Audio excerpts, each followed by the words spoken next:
Hey again, I'm throwing a third Technique Tuesday at you today.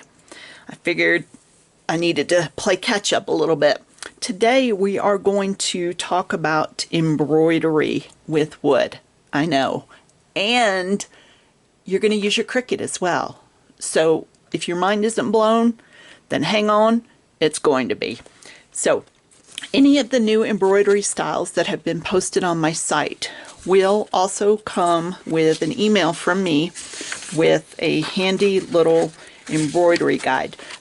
This, I wish I could take credit for it, but I didn't make this. The lovely designer of these designs created this for us so that we have a great reference guide.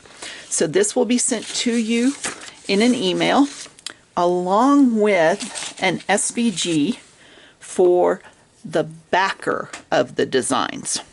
We'll circle back and I'll talk about that here in just a minute, but just know that you will be getting an email when you purchase any of these designs. So first, let's talk about the supplies you're going to need. So you're going to need wood earrings, wood blanks, and I've got those. I've got all different styles, shapes, you name it. We got them.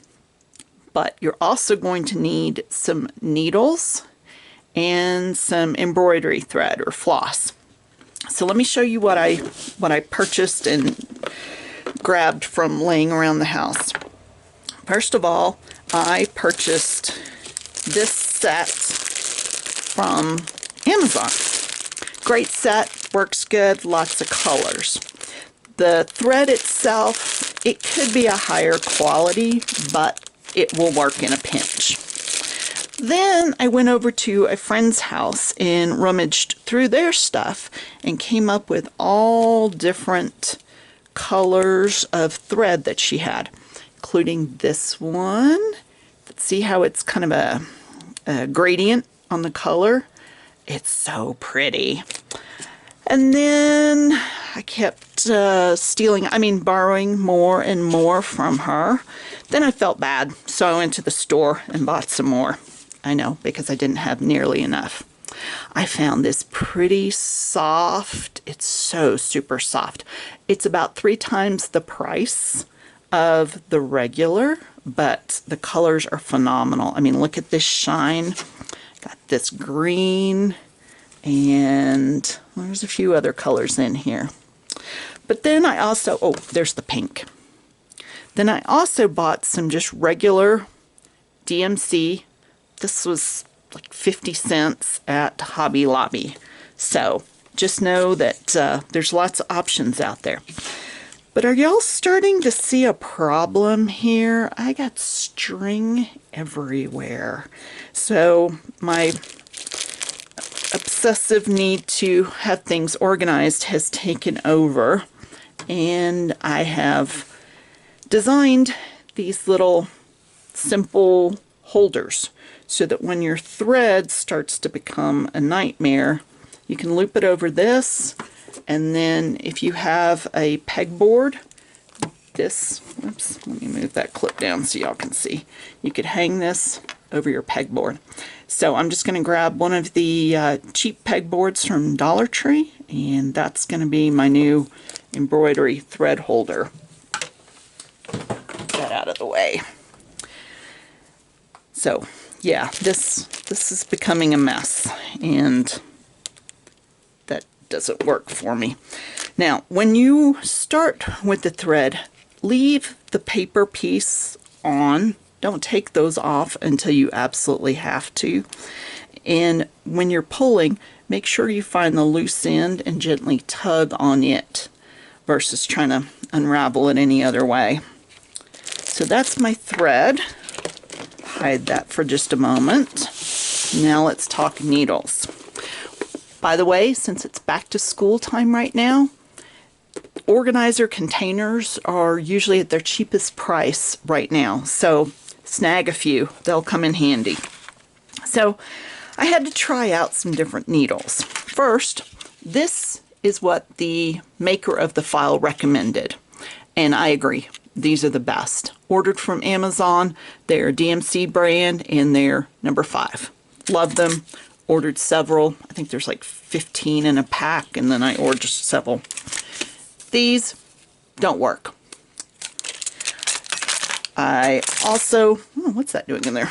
Ordered several others off of different sites on Amazon. These I thought were cute.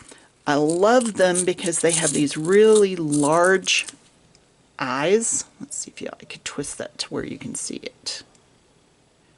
Easy to thread through, but not gonna work because they don't go through the hole. They get stuck. So I'll keep those for another project. Those were a no-go. Super cute though. And I love the little container. These also, Amazon, they're a variety. And some of them work and some of them don't. Again, love them because they have a bigger eye and these go through. So those are good. I'll add all the links for all the good, the bad, and the ugly. One of the kits that I ordered had a nice little ring that you can use when you're trying to push your needle through. It just kind of fits over your finger, whichever works better. Kind of gives you something to push against. One of the kits also had this. This does not work. This doesn't work as well as I'd like it to, I guess is a better way to say it. I'm sure if I keep digging, I'll find some needles that it works in, but the initial ones I started with, I couldn't get this to go through the needle. This, tried and true, we've all got them in our sewing kits, is too flimsy. It did not work as well as I'd hoped, but this did. So I got a little set of them. They're large eye needles for hand sewing projects and embroidery. I've also ordered some other ones that were supposed to be here yesterday. Now they're going to be here in the middle of who knows when. So, but do like these. These are very helpful. And then I think this was a different set. Yeah, this was a different set of needles. Again, I need to go through and see which ones are going to work and which ones don't. So regular sewing needles, the eye is not big enough. That was the problem with these. So definitely want some embroidery needles. Then you need some sharp scissors, not the ones you've been using to cut paper or anything else. You want sharp scissors. You don't want raggedy edges when you're cutting your thread, so hence the sharp. All right, that should get you started on supplies. Look for the follow-up video on how to actually make these. Thanks, y'all.